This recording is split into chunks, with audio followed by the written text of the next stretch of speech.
Vamos a continuar lo que estamos hablando. Hay algo interesante. Vean este pasaje en Daniel, capítulo 10, versículo 12. Solo como principio algo importante. Daniel capítulo 10, verso 12. Está fuera de lo que vamos a hablar, pero quiero compartirles. El versículo, 10, 12. Miren lo que dice el ángel a Daniel. Voy a leerlo en la Nueva Traducción Viviente. Dice, entonces dijo el ángel, no tengas miedo, Daniel, desde el primer día que comenzaste a orar para recibir, ¿qué cosa? Entendimiento. En otras versiones dice, desde el primer día que empezaste a orar para buscar comprender y a humillarte delante de tu Dios, tu petición fue escuchada en el cielo. He venido en respuesta a tu oración. ¿Cuál había sido su oración? Quiero entender lo que está pasando. Su oración era esa. Quiero entender, quiero comprender. Esa era su oración. No lo entiendo. Quiero entenderlo, quiero comprenderlo. Son cosas, en otra versión dice que traté de comprender las cosas difíciles y te mostraste humilde ante tu Dios, Él te escuchó. Por eso estoy aquí como respuesta a tus oraciones. No entiendo, no comprendo lo que está pasando. ¿Qué hizo Daniel? Ayunó, empezó a buscar a Dios, porque no lo entiendo. Cuando no entendemos, ¿qué hacemos? Nos frustramos, lloramos, gritamos, pateamos al gato. Pero ¿qué hizo Daniel? Oró y la respuesta vino. Cuando hay situaciones que no comprendemos, toma esta cita de Daniel y ponlo en práctica. Bien, vamos a continuar. Estamos hablando de mayordomía. Hemos visto Santiago 1, 12 al 27. Ya lo hemos leído, puedes volver a leerlo en tu casa. Pero lo voy a leer porque de ahí quiero llevarles a un punto muy interesante.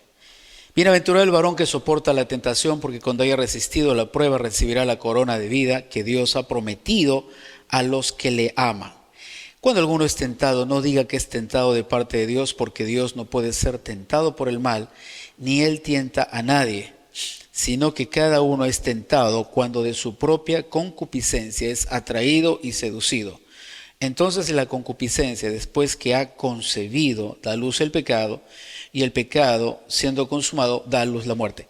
¿Qué es lo que Santiago está hablando a este grupo de personas? Ustedes se están dejando guiar por sus emociones, es lo que él decía. Ustedes tienen un enorme conflicto. Y en el versículo 16 que hemos visto, él les llama la atención y le dice, no se equivoquen, no pueden seguir siendo guiados. Y solo para tener el marco de lo que estamos hablando, las emociones nunca van a razonar. Una equivocación tiene que ver con una elección errada. Estoy equivocado. Las emociones no razonan. Pienses, digas lo que digas, tratas de hacer lo que quieres hacer con tus emociones, lo llevas a un alto intelecto, no van a razonar. Las emociones no son leales. Ninguna emoción es leal a tu vida. Si tú pensaras que la felicidad es leal a ti, estarías feliz todos los días, de lunes a lunes, las 24 horas del día, porque tu felicidad es leal. Pero no son leales. No hay razonamiento y no hay lealtad. Por eso es que vienen nuestras equivocaciones. Vivimos en una vida de sentir, de sentimientos, y ahí es donde apelamos a todo lo que tenemos dentro de nosotros, emociones, y son buenas, pero buenos siervos, no buenos líderes, no buenos patrones. Buenos siervos sí. Entonces, en Jeremías 17:9 lo vimos, engañoso es el corazón más que todas las cosas y perverso. ¿Quién lo va a poder conocer? Traducido significaría, no te dicen la verdad. Encima son mentirosas, emociones mentirosas. Es una naturaleza que no te va a llevar a ningún puerto seguro. Mienten, porque son emociones, mienten. Da la impresión de que ahora sí se acabó todo, y no se acabó nada. No, ahora sí, he decidido, y no, decidiste con tu emoción y continúa lo mismo. No, ahora sí, yo siento que he logrado algo. Y no, te están mintiendo, son emociones. Recuerda que la convicción no es una emoción. ¿Qué es una convicción? Para que nunca te olvides, es una verdad probada y comprobada, arraigada en lo más profundo de tu corazón. Es una verdad probada y comprobada que se arraigó. Para que algo se vuelva convicción en tu vida, tiene que ser probado y tiene que ser aprobado. Entonces realmente se vuelve una convicción en tu vida. Tiene raíces, no va a ser quitada. Eso no es una emoción, es una convicción. Va más allá del razonamiento. Es la vida de fe o el estilo de vida que decidiste llevar. Estamos hablando de convicciones correctas e de incorrectas. No pienses que la convicción tiene que ver siempre con algo bueno. Muchas personas están convencidos que trabajando más o sin leer la Biblia, sin orar, pueden tener una vida en victoria. Están convencidos de eso. Eso es una convicción. Lo han probado y dicen, me va bien. Bueno, hay camino que al hombre le parece correcto, pero su fin es camino de muerte. Ahora seguimos a Santiago capítulo 1, verso 16 al 17. Ahí estuvimos. Ahí es donde Santiago dice, amados hermanos míos, no se equivoquen. Toda buena dádiva y todo don perfecto desciende de lo alto del Padre de las luces, en el cual no hay cambio ni sombra de variación. La equivocación que tenían estas personas es que estaban siendo guiadas por sus emociones. Asumían que lo que está dentro de ellos era bueno, porque eran personas buenas. Entonces, si yo soy bueno en la medida de lo que yo hago, lo que está dentro de mí debe ser bueno también. ¿Cierto? Si yo soy una buena persona. Soy una persona que practica la justicia, que practica lo que es correcto, una persona íntegra, quiere decir que lo que está dentro de mí también debería ser bueno. Y que curiosamente Jesús dijo algo, no lo que entra al hombre contamina al hombre, sino lo que sale del hombre, eso contamina al hombre. ¿Y qué dijo Jesús que había? Porque del corazón del hombre salen los malos pensamientos, las malas intenciones, etcétera, etcétera, y esto contamina al hombre. Jesús mismo estaba diciendo, hay cosas que están dentro de ti, que si no las gobiernas, esas son las que van a lastimarte.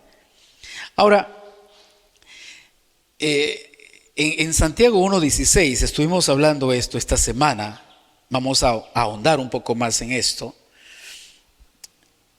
Cuando Santiago decía, no se equivoquen, en el versículo 16, ya mostramos por qué él decía, no se equivoquen.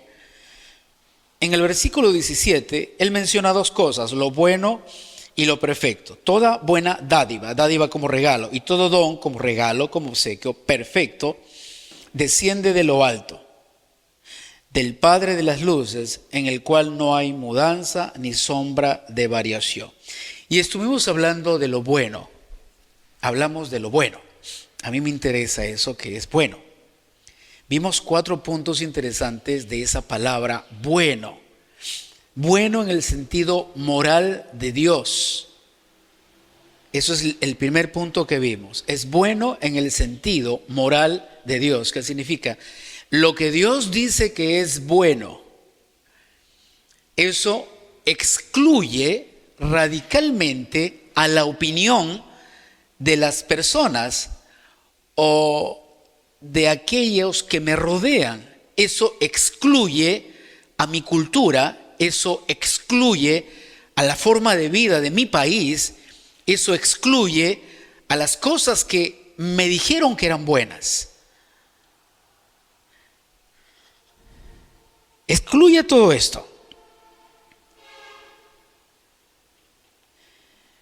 Quiero pasar este verso rápidamente, Romanos 12:2, solo para cerrar esta idea. Y no los adaptéis a este mundo, Romanos 12:2, sino transformaos mediante la renovación de vuestra mente para que verifiquen cuál es la voluntad de Dios, lo que es bueno, agradable y perfecto. Entonces, cuando hablamos que bueno en el sentido moral de Dios, excluye muchas cosas. Excluye mis libros probablemente, excluye posiblemente algunos poemas, excluye alguna literatura que yo he estado leyendo, que posiblemente no se ajusta a un diseño de Dios. Pero eso es lo que significa bueno. Hay muchas exclusiones y eso es un conflicto para nosotros. Porque si yo vivo en un lugar y tengo una cultura, usualmente yo amo la cultura que tengo y puedo decir que esto es bueno, porque no ha lastimado a nadie, no ha hecho daño absolutamente a nadie, entonces es bueno, es parte de mi cultura, es parte de la sociedad, es parte del lugar donde vivo. Pero si empiezo a entender que cuando se dice bueno tiene que ver con lo que es bueno para Dios, de acuerdo a su diseño, se vuelve excluyente. Se vuelve excluyente. Y eso es terrible. En la Biblia dice, no hay nadie que haya sido bueno, todos hicieron lo malo, todos se desviaron a una, no hay ni siquiera uno bueno. Y eso Dios hablaba en el sentido moral del hombre, no hay ni siquiera uno. Entonces me vuelvo una persona que necesite evaluar todo aquello que considera que ha sido bueno o que dice que es bueno. Cuando dices que algo es bueno, ¿cuál es el punto de partida para que tú digas que es bueno? ¿Cuál sería? Es bueno. ¿Partiendo desde qué óptica? ¿Partiendo desde quién? ¿Es bueno porque lo dijo tu abuelita? ¿Es bueno porque lo dijo tu mamá, tu papá? No, es bueno porque Dios lo dijo, es porque es un diseño de Dios. Pero eso me vuelve excluyente y me vuelve de repente hasta irrespetuoso. ¿Cómo no voy a considerar las palabras de mi padre o de mi madre? ¿Y si estaban equivocadas? No, es que yo aprendí desde pequeño. ¿Y si aprendiste mal desde pequeño? El amor por una emoción nos lleva a santificar los errores de nuestros padres. Usualmente nuestro amor basado en emociones nos lleva a santificar muchos de los errores de nuestros padres. Y vivimos con ellos. ¿Y cómo sabemos que los santificamos? Porque repetimos lo mismo. Repites lo mismo. Porque dices, así aprendí y así te voy a enseñar. Sí, pero estuve equivocado. Fuimos rescatados de nuestra vana manera de vivir heredado de nuestros padres. Quiere decir que aún el apóstol Pedro declaraba que tenías que excluir y separar muchas de las cosas que fuiste aprendiendo desde pequeño en casa, porque Dios tuvo que rescatarte de esas prácticas. ¿Y por qué te rescató? Porque no eran buenas. Dios no te rescataría de algo que es bueno, evidentemente. Y no es que sea malo por una mala intención, se vuelve malo por ignorancia. No es maldad por una mala intención. No es que mi padre me enseñó mal por su mala intención, me enseñó mal por su ignorancia. Ignoraba muchos principios, muchos patrones, ignoraba el diseño de Dios, fui enseñado mal. Qué terrible esto de las cosas buenas, ¿no? Qué terrible.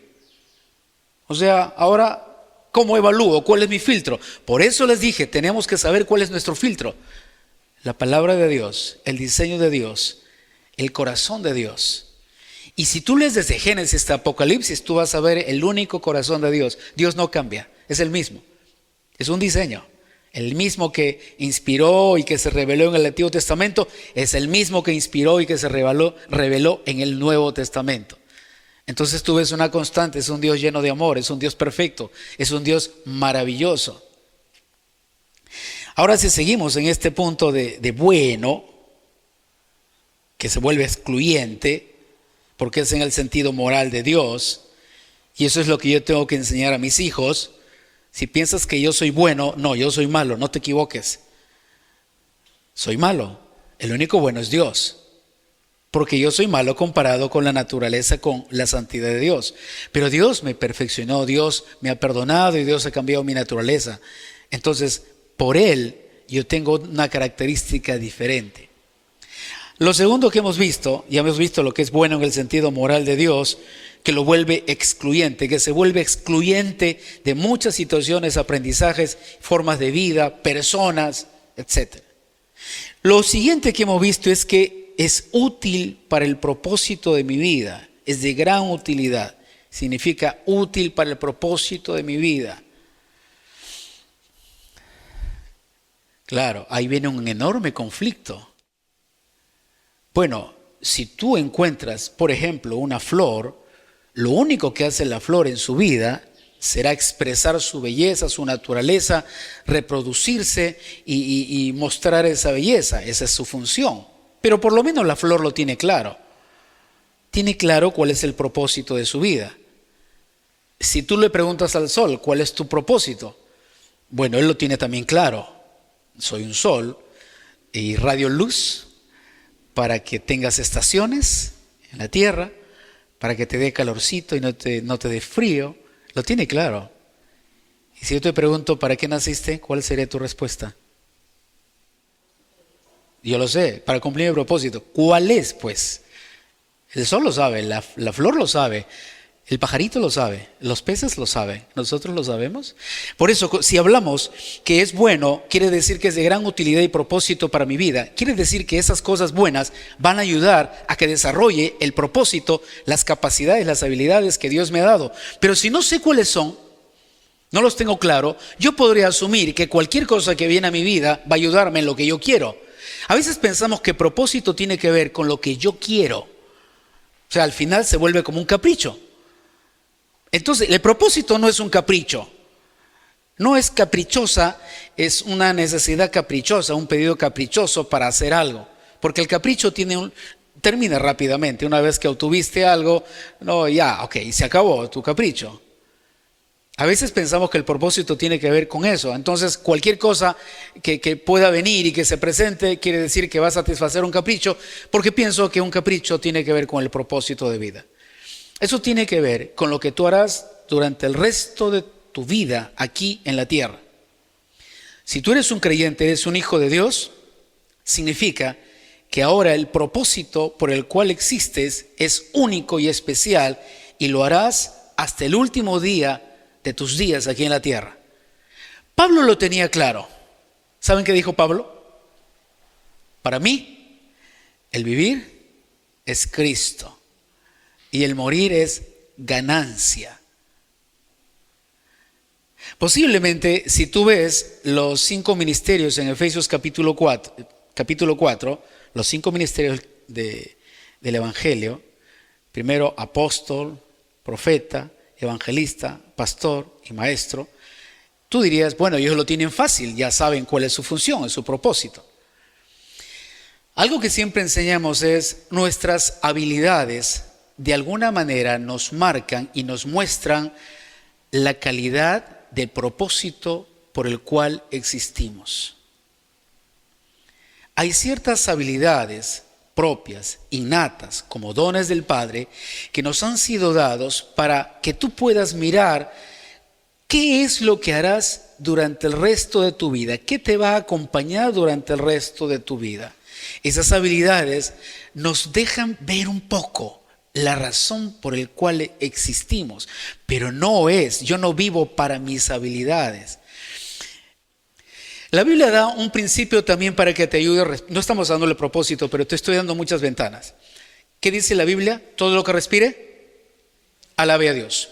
Efesios capítulo 1, fuimos creados para alabanza de su gloria. Eso te va a dar muchas ventanas de saber para qué fuiste creado. Caminamos en esta vida con una sola dirección, haciendo uso de nuestras habilidades.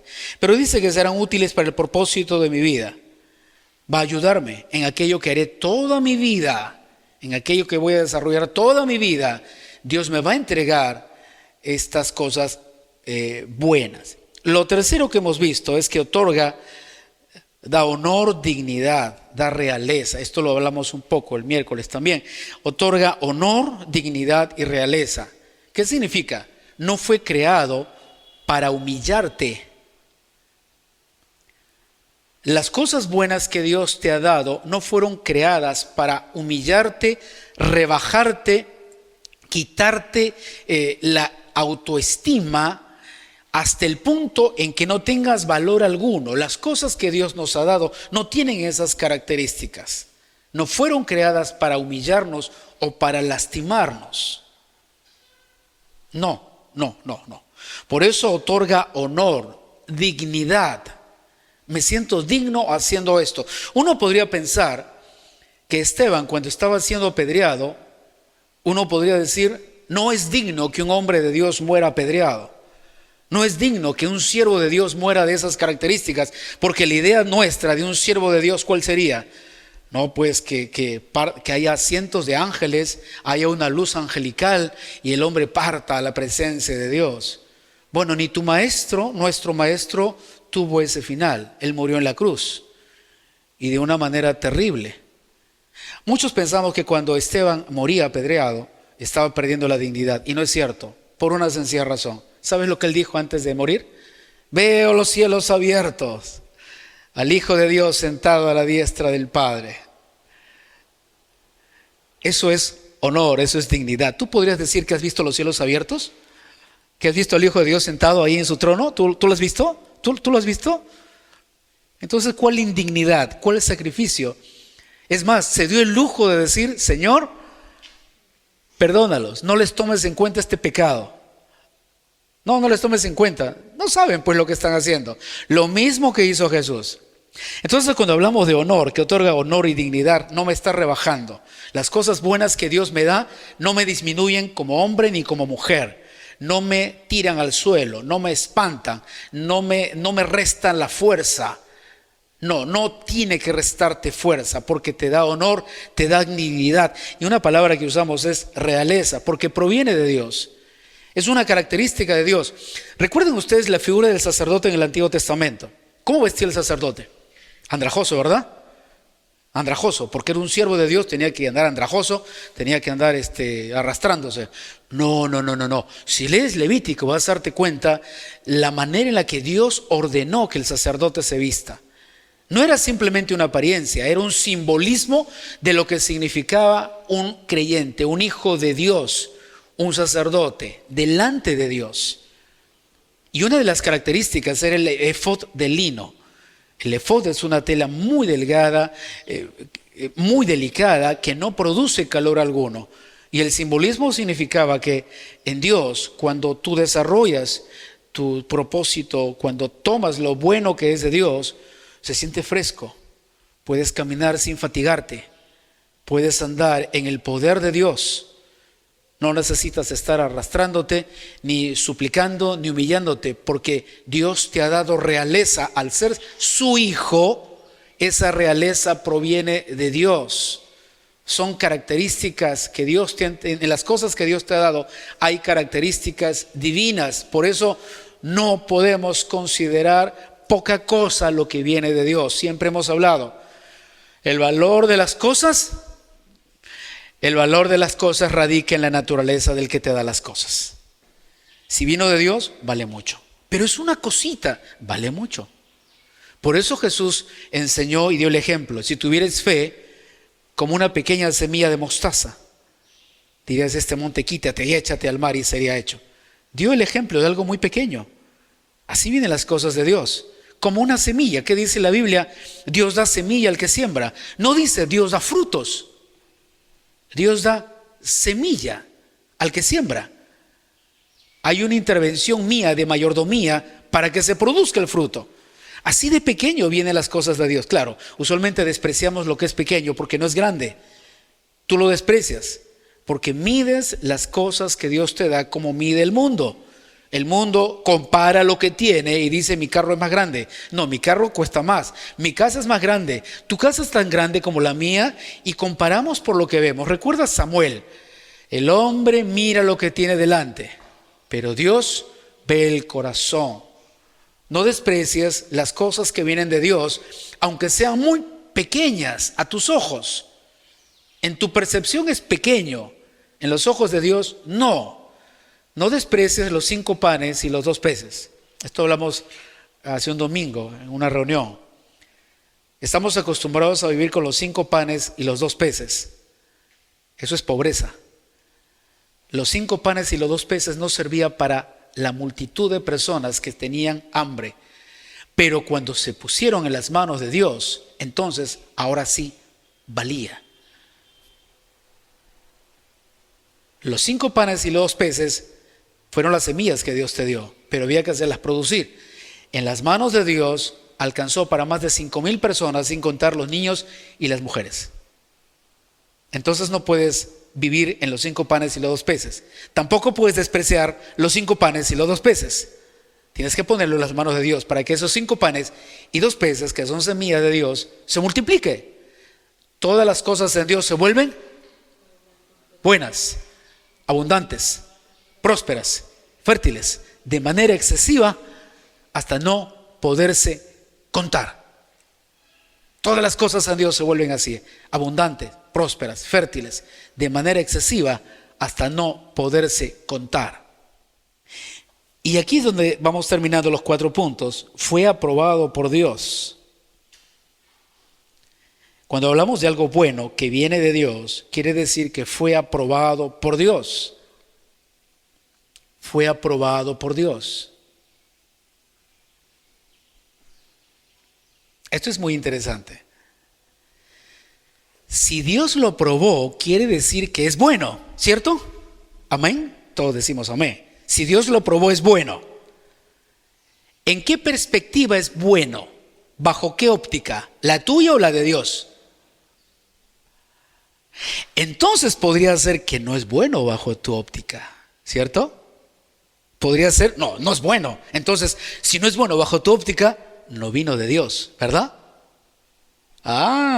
Qué interesante. Si la palabra bueno que Dios nos da significa que fue aprobado por Él, quiere decir que tiene la característica de algo bueno. Pero bajo la óptica tuya, no. Bajo la óptica de Dios.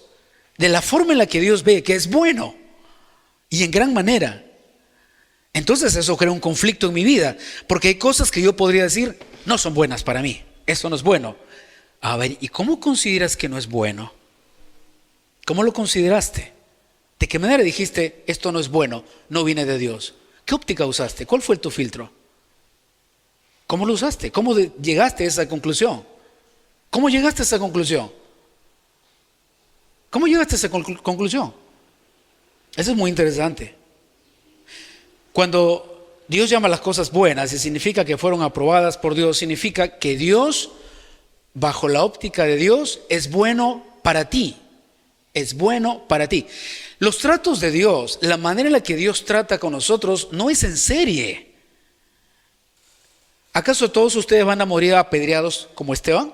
A ver, levanten las manos. ¿Cuántos de ustedes van a morir apedreados como Esteban? ¿Ese es el deseo de su corazón? ¿Sí? Tú dices, Señor, yo quiero morir apedreado como Esteban. Es mi oración todos los días. ¿Tú oras así? No, el trato de Dios es diferente para cada uno de nosotros. ¿Cómo murió Juan el Bautista? ¿Cómo dejó esta tierra? Le cortaron la cabeza. ¿Acaso tu oración es, Señor, yo voy a morir cortando, que alguien me corte la cabeza? Todos el mismo fin. El trato de Dios para cada persona es individual, único, independiente. Entonces, por eso es que les digo, no podemos poner en serie el trato de Dios en tu vida. Entonces, cuando hablamos que fue aprobado por Dios, quiere decir, es bueno para ti. Yo he determinado que sea bueno para ti. ¿Recuerdan ustedes esto? Lo hablamos el miércoles. Jesús estaba a punto de ser entregado y les dice a los discípulos, Satanás ha pedido zarandearlos a todos ustedes. Pero mira a Pedro y le dice, pero yo he orado por ti, Pedro, para que tu fe no falte. ¿Por qué no oró por los demás? Porque Pedro tenía una necesidad probablemente diferente al resto de los apóstoles. Y por la manera en la que Dios estaba tratando con él. Ahora, mi pregunta es la siguiente. Míreme. ¿Jesús podía detener eso? ¿Jesús podía detener que Satanás no los zarandee a todos? ¿Podía detenerlo? Pues es el Dios. Jesús es Dios. ¿Y por qué no lo hizo? Exactamente. En su diseño es necesario. ¿Acaso todos iban a ser zarandeados? No, ellos sí, los 12. Específicamente, Satanás pidió por los 12. Esos 12, Señor. Permíteme, voy a golpearlos, zarandearlos, tirarlos contra el suelo, por favor, para demostrarte que no te ama. Quiero demostrar, imagínate, ¿qué diría Satanás, no? Quiero demostrarte que te están mintiendo. No, eso es falso. Mira, yo te voy a sacar, te lo voy a demostrar. A Pedro sobre todo, ese es un traidor. Interesante, ¿no? ¿Jesús pudo pararlo? Sí. ¿Y por qué no lo paró? Era necesario. La historia de Job. Una vez más, la historia de Job. Fue pedido también Job. Y fue permitido. Dios le dice a Satanás, sí, toca todo lo que tienes, pero no le quites la vida. La vida es mía, no lo vas a tocar. Y tú puedes ver la historia de Job, lee la historia de Job. Dios también lo permitió. Y tú dirías, Señor, pero ¿por qué permites tantas cosas malas. Hablamos de los hijos de Dios, recuerda. Dios al que ama disciplina como un padre al hijo que ama. Recuerden, estos tratos de Dios es con los hijos. Es con los hijos. Con el que no es hijo, ¿cuál sería el trato si no hay una relación de amor? Yo no puedo disciplinar ni corregir a una persona que no tiene nada que ver conmigo. No es mi hijo, no voy a corregir al hijo del vecino. Pero yo puedo tratar con los míos, puedo hablar con ellos. Entonces, cuando hablamos de que fue aprobado por Dios, significa que hubo un consentimiento de Dios para que algo suceda. Fue un consentimiento. Sí, yo lo quiero. Quiero que veas 2 Timoteo 2:15. Ya vamos terminando con esto. En 2 Timoteo 2:15, el apóstol Pablo aconseja a Timoteo. Él era joven, primer pastor de la iglesia de Éfeso. Y le dice, procura con diligencia presentarte a Dios aprobado. Como obrero que no tiene de qué avergonzarse, que usa bien la palabra de verdad. ¿Presentarte a Dios aprobado? Pero si él ya era un creyente. A ver, revisemos un poco. Timoteo ya era creyente, era una persona que había sido transformada, era heredero de los cielos, él se iba al cielo si moría, él era un hijo de Dios.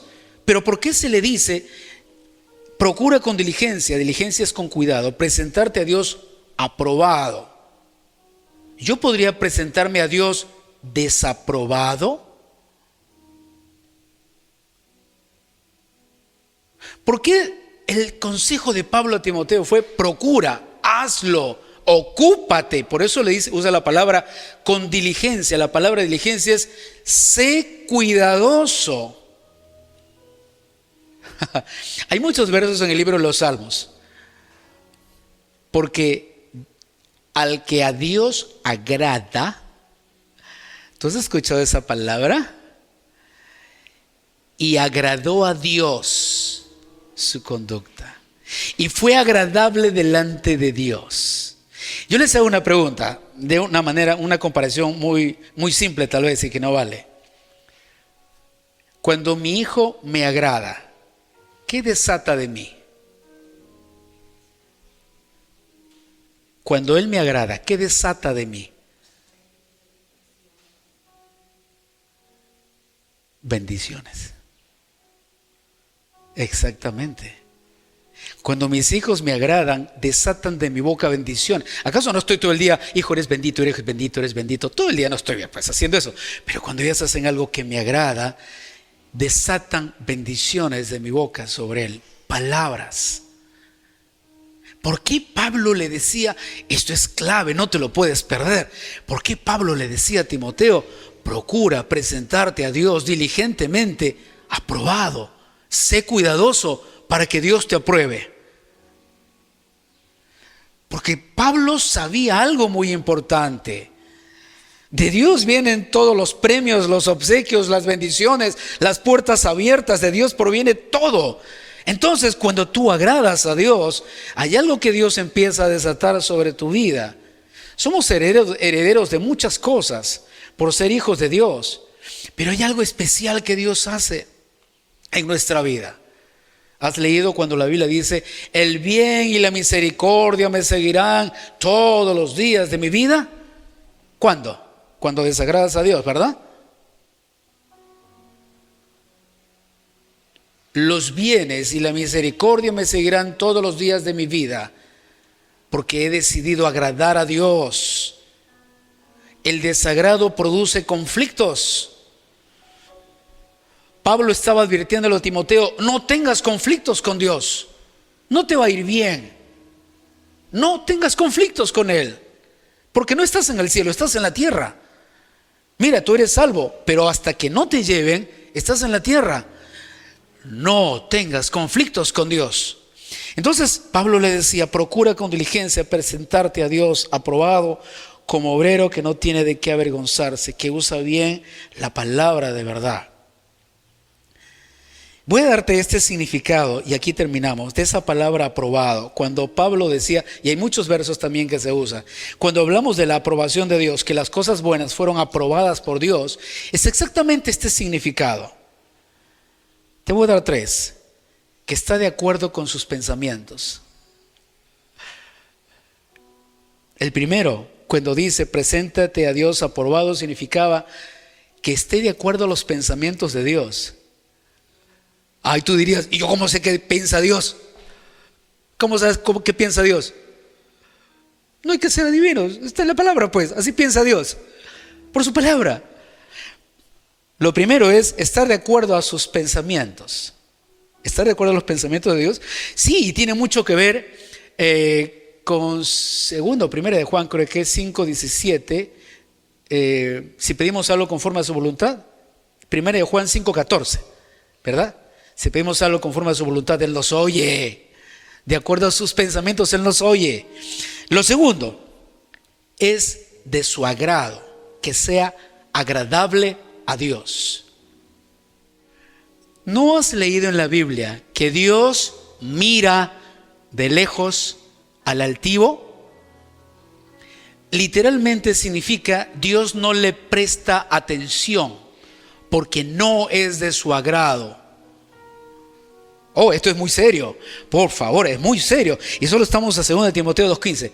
Dios no le presta atención. El segundo concepto de aprobado es que sea del agrado de Dios. Yo quiero que Dios me mire. Quiero que Dios me mire. Mírame, aquí estoy, encendiéndome para ti, cantándote para ti. Aquí estoy. Cuando sus hijos eran chiquitos, los que han sido papás, y sus hijos querían llamar la atención, bueno, hay 2 tipos, los que hacían berrinche, pero los que estaban corriendo y saltando, mamá, dame mi helado, mamá, mira esto, mamá, quiero esto, llamando la atención para que tú los veas. Ay, hijito, está bien, te voy a comprar tu juguetito, tu carrito Hot Wheels. Que sea del agrado. Yo quiero llamar la atención de mi Dios, quiero serle agradable, yo quiero que me mire, quiero que esté contento conmigo. Bueno, eso es una relación de amor. Y el tercero, ya para terminar, cuando es aprobado, significa que le agradó a Dios hacerlo y lo determinó. Fue agradable a Dios y determinó hacerlo. En otras palabras, esto me gusta para ti, lo voy a hacer. Yo soy papá y muchas veces eso le he dicho a mis hijos. Yo quiero esto para ti, así que lo voy a hacer. Ellos, pero papá, no. No, es que es de mi agrado, yo lo quiero hacer y lo voy a hacer. No, papá, no.